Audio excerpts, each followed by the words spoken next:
наша реставрированная мебель. Вот наша скамеечка. Тут она черненькая, здесь беленькая.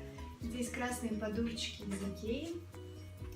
И вот там у нас наш остаток от уголка. Мы здесь покрасили черным, а здесь у нас мягенькие подушечки, кругленькие вот такие вот. И, конечно же, наши красные подушки.